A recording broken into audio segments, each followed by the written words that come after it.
धम्मो मङ्गलमुखितम् अहिंसा संयमो तवो देवावितं नामं सन्ति जसा धम्मे संयमणो।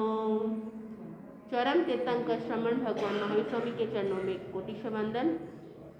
एक भव अवतारी चर्चा चक्रवर्ती विश्व प्रतिज्ञाधारी अखंड बाल ब्रह्मचारी आचार्य सम्राट पूज्य श्री जयमल जी महाराज साहब को कोटिशः वंदन। उन्हीं के 11वें पट्टेदार संघ सुमेरु सरल मना प्रशांत चेता आचार्य सम्राट श्री शिवचंद्र जी महाराज साहब, व्याख्यान वाचस्पति वचन सिद्ध साधक रुद्र बिहारी आशु कवि, 12वें पट्टेदार आचार्य प्रवर श्री पाशुचंद्र जी महाराज साहब, एस जैन समनी मार्ग के प्रारंभकर्ता अणुपिहा ध्यान प्रणेता प्रवचन प्रभावक मेरे जीवन उद्धारक पूज्य गुरुदेव डॉक्टर श्री पदम चंद्र जी महाराज साहब को वंदन करते हुए सभी गुरु भगवंतों को वंदन करती हूँ। शमनी जी को विद्युत वंदन। गुरुदेव की आज्ञा से आत्मबंधुओं, अनंत ज्ञानी अनंत दर्शी महापुरुषों ने जगत के इस जीव को आत्म कल्याण का मार्ग बताते हुए कहते हैं कि हे जीव, मोक्ष पद को प्राप्त करने के लिए सम्यक्त रूपी बीज जरूरी है। बंधुओं, इस संसार के अंदर ये जीव भटक रहा है मिथ्यात्व के कारण से। वो मिथ्यात्व के गर्त में फंसा हुआ है और उसी के कारण से एक घूम रहा है और खुद भी घूम रहा है और दूसरों को भी घुमा रहा है। बंधुओं, ये जो मिथ्यात्व है अर्थात पाप जो बताया गया है, अर्थात पाप में 17 पाप एक तरफ है और एक मिथ्यात्व एक तरफ है। व्यवहार संकित के 5 लक्षण बताए गए हैं: सम, संवेग, निर्वेद, अनुकंपा और आस्था। बंधुओं, सबसे पहला है सम। सम यानी उत्तेजित क्रोध आदि कषायों को क्या करना है? शांत करना।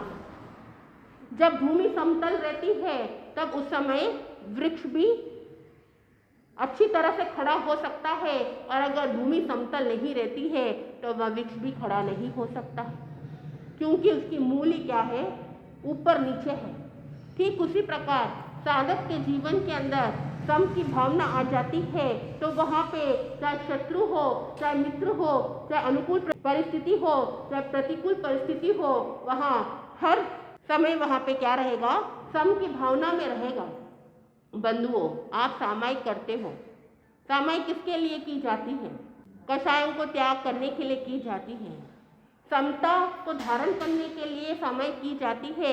समता तो स्वयं के भीतर है, लेकिन जो विषमता जो बाहर से आई हुई है उन विषमताओं को त्याग करना ही सामायिक है। आप पूरे 24 घंटे के अंदर 48 मिनट ही आप सामायिक में रहते हैं, लेकिन उसमें भी क्या होता है? काफ़ी बार रहते तो सामायिक में ही हो, लेकिन अगर बाहर से किसी ने कुछ कह दिया तो आपका मन कहाँ चला जाएगा कि उसने क्या कहा, उसके ऊपर आपका चला जाएगा। तो आपका उस समय आपकी समता की भावना रहेगी या नहीं रहेगी? नहीं रहती है। तो ये जो साधना की जाती है सामायिक की, तो वहाँ पे विषमताओं को त्याग करने के लिए साधना की जाती है। समता तो भीतर है, ये आत्मा का नीच गुण है, लेकिन जो विभाव है जो बाहर से आया हुआ है उसको रोकना है। बंधुओं, किसी के मन में विचार आता है कि इतनी बार मैं सामायिक कर लेता हूँ, फिर भी जो सफलता प्राप्त होनी है वो मिल नहीं पाती। लेकिन ये चिंतन करना कि जैसे जैसे करता रहूँगा वैसे वैसे निर्मलता बढ़ती जाएगी। अगर वो सोचे कि करने के बाद भी कुछ नहीं होता है तो करने से क्या मतलब है, लेकिन अगर वो करेगा तो वहाँ पे धीरे धीरे उसके जो विषमता के भाव होंगे वो घटते जाएंगे। बंधुओं, साधक 10 समय कर लेता है, लेकिन उस 10 समय का जो फल मिलता है वह एक समय भी अगर अच्छी तरह से कर लेता है वो कई गुना ज़्यादा उसको फल प्राप्त हो जाता है। दूसरा आता है संवेग।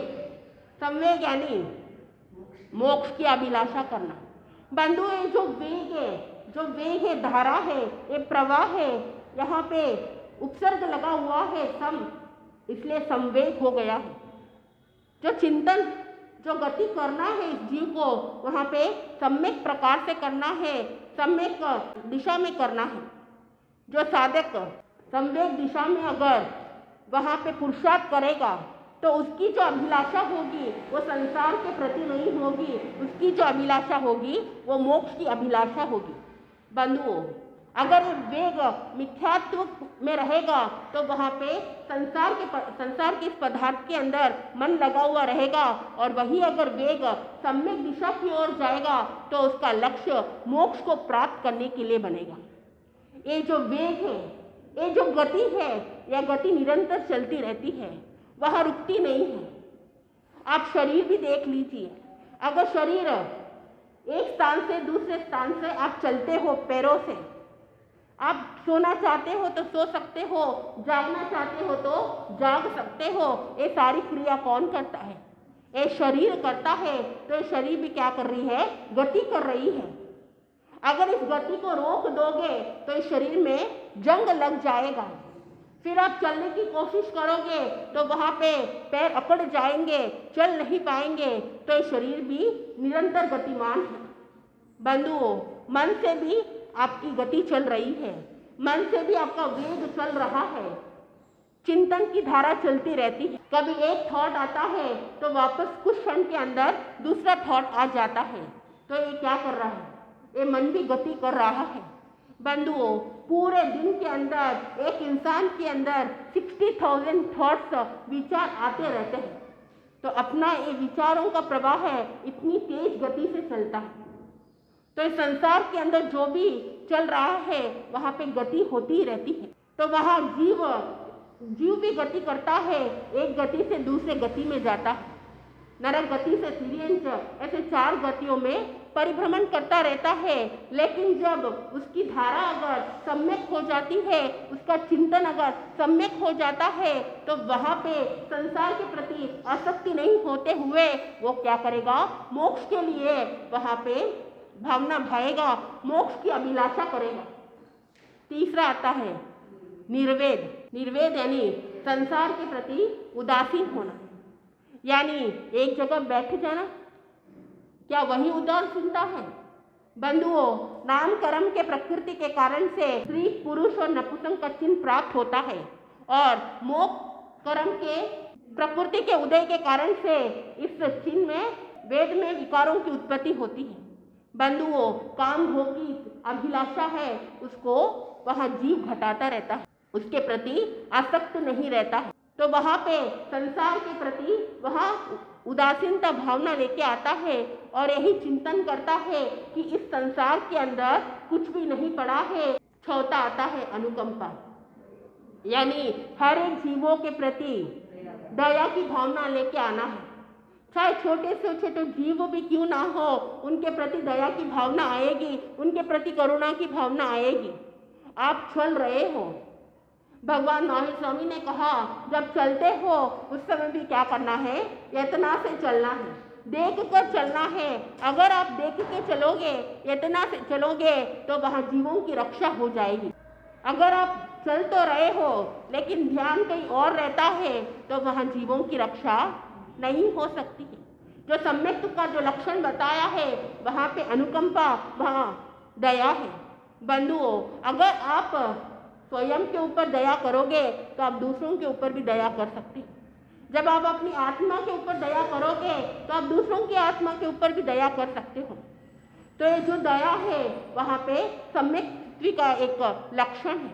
बंधुओं, एक व्यक्ति दक्षता, उसके अंदर कुशलता थी, वो एक प्रसिद्ध चीन का एक व्यक्ति था, वो एक न्यायाधीश था। एक बार भ्रमण के लिए जाता है, बाहर घूमने के लिए जाता है। जैसे ही गया, वहाँ पे एक पेड़ के नीचे बच्चा रो रहा था। उस न्यायाधीश को उस बच्चे को देखकर मन में अनुकंपा की भावना आ गई कि ये छोटा सा बालक रो क्यों रहा है। बंधुओं, आज अगर कोई रोता है तो कोई किसी की पुकार सुनने वाला भी नहीं मिलता है, क्योंकि वो अपने आप में मस्त रहता है। कोई सोचेगा कि वो आके संभाल लेगा, कोई तीसरा व्यक्ति सोचेगा कि वो आके संभाल लेगा। तो किसी की आवाज़ कानों में पड़ने के बाद भी वो मन के अंदर अनुकंपा की भावना कम रहती है। बंधुओं, न्यायाधीश ने देखा कि वहाँ पे वो बच्चा रो रहा है, और उस बच्चे के पास गया और पूछा कि तुम रो क्यों रहे हो। उस समय वो लड़का कहता है कि मैं तो बहुत गरीब हूँ और पूड़ी बेचकर मैं पैसे कमाता हूँ। आज मैं पूड़ी बेच के आया और जो भी पैसे था वो मैंने जो भी कमाया है वो मैंने पोटली में बांध कर रख दी थी और मुझे गहरी नींद आ गई तो मैं उस पोटली को पत्थर के ऊपर ही रख दिया और मैं सो गया। तो न्यायाधीश ने पूछा तो इसमें रोने की क्या बात है? तब वह लड़का कहता है कि ये पत्थर ने मेरी पोटली चुरा ली। अब उस छोटे से बालक को क्या पता कि पत्थर कभी कोई चुराता है क्या, लेकिन वो न्यायाधीश मन में हंसने लगा। उसने कहा कोई बात नहीं, तुम चिंता मत करना, मैं तुम्हारे इस दुख को दूर कर दूंगा, कल तुम कोर्ट में आ जाना। वह बालक निश्चय होकर अपना घर जाता है। वह न्यायाधीश गांव में जाता है और सबको कह देता है कि इस अमुक अमुक बालक की पोटली चोरी हो गई है, पत्थर ने चुरा लिया है, तो कल तुम लोग सब लोगों को क्या करना है, अदालत में आना है, वहाँ पे न्याय होगा। और जब आते हो उस समय एक आना लेके आना। गांव वाले दूसरे दिन अदालत पहुँच जाते हैं और न्यायाधीश ने आदेश दे दिया कि जो भी जितने भी पत्थर है सब पत्थरों को अदालत में लेके आओ। अब कुछ कुछ पत्थर को चुग कर वो अदालत में लेके आते हैं। वो बालक भी यही सोचने लगा कि पत्थर ने चुरा लिया, क्योंकि उसने तो देखा नहीं है किसने चुराया, उसको तो यही लगा कि पत्थर ने चुराया है। बंधुओं,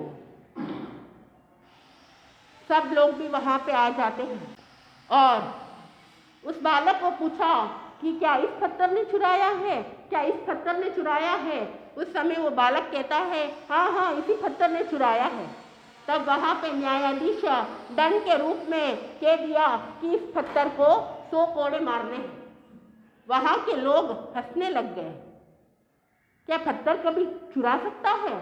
तब उस समय न्यायाधीश ने कहा कि जो इस दंड देने पर जिसने भी हंसा है उनके लिए बंधुओं, न्यायाधीश ने पहले ही दरवाजा के बाहर एक पानी की बाल्टी रख दी थी और वहाँ पे 2 चतुर व्यक्तियों को खड़ा कर दिया था और कह दिया कि इस बाल्टी के अंदर जो भी एक आना डालता है और जैसे ही उसके अंदर अगर तेल की बदबू आती है तो उस व्यक्ति को तुरंत पकड़ लेना। व्यक्ति वो जो भी हंसे, न्यायाधीश ने कहा जो आप एक आना लेके आए हो वो एक आना क्या करना है, उस पानी की बाल्टी में डालना है। जैसे जैसे वो व्यक्ति पानी के बाल्टी में एक आना डालते गए, लास्ट एक व्यक्ति था, जैसे ही उसने एक आना पानी की बाल्टी में डाला वह तुरंत तेल की बदबू आने लगी। बंधुओं, क्योंकि उसने जो पूड़ी बेची थी उससे जो पैसे आए थे वो पैसे के अंदर थोड़ा तेल लगा हुआ था, तो जैसे ही वो पानी के अंदर वो आना गया उसमें से बदबू आने लग गई और वहाँ पे वो व्यक्ति उसको पकड़ लेते हैं और उसको पूछा क्या तूने चुराया पैसे? तो उस समय वह व्यक्ति कहते हैं कि हाँ हाँ मैंने ही चुराया है। तो वो क्या है, एक समझदारी थी कि चोर को कैसे पकड़ना है। बंधुओं, न्यायाधीश के मन में उस बच्चे के प्रति क्या भावना आ गई, अनुकंपा की भावना आई थी, दया की भावना आई थी, इसलिए उस न्यायाधीश ने उस बच्चे को न्याय दिला दिया। तो सम्यक्तवी जीव का लक्षण होता है कि हर एक जीव के प्रति अनुकंपा की भावना लेके आना है। 5वां है आस्था। बंधुओं, जिन वचनों के ऊपर आस्था रखना, चाहे कोई भी कुछ भी कह देता है लेकिन खुद की आस्था मजबूत होनी चाहिए। एक बार अंबड़ श्रावक भगवान महावीर स्वामी के उपदेश सुनने के लिए जाता है। जब गया, वापस जब लौट के आ रहा था तब प्रभु को कहा कि मैं चंपा नगरी जा रहा हूँ। भगवान महावीर स्वामी ने उस अंबड़ श्रावक को कहा कि सुलसा को धर्म ध्यान के। अंबड़ श्रावक सोचने लग गया कि भगवान महावीर स्वामी उस सुलसा जी को याद कर रहे हैं, उसमें ऐसी कौन सी शक्ति है। उसके अंदर सुलसा श्राविका के अंदर भगवान महावीर स्वामी के प्रति अटूट श्रद्धा थी। बंधुओं, जब अंबड़ श्रावक जाता है वो सीधा उसके घर नहीं जाता है, वो गांव के अंदर ही अपना अलग अलग रूप बनाता है, क्योंकि वो देखना चाहता था कि सुलसा साविका के अंदर ऐसी कौन सी श्रद्धा है। गांव वालों ने कहा कि ये तो बहुत चमत्कारी है, बहुत चमत्कार बाबा है, इनके अंदर सारी विद्याएं हैं। पूरे गांव वाले चले जाते हैं, लेकिन सुलसा साविका नहीं जाती है। बंधुओं, उस समय अंबट ने देखा कि अब तो सुलसा आ नहीं रही है, तो वो भगवान का ही रूप बना लेते हैं और कह दिया कि गांव के अंदर भगवान पधारे हुए हैं। लेकिन उसके मन में वो श्रद्धा थी, वो आस्था थी, वो नहीं गई। आखिर में अंबड़ विचलित हो गया और उसने देख लिया सुलसा साविका की जो आस्था है उसके सामने वो नतमस्तक हो जाता है। वो सुलसा के घर जाता है और कहा कि भगवान महावीर स्वामी ने आपको धर्म संदेश कहा है। वो इतनी प्रसन्नचित हो जाती है, उसके मन गदगद करने लग जाता है। बंधुओं, वो एक आस्था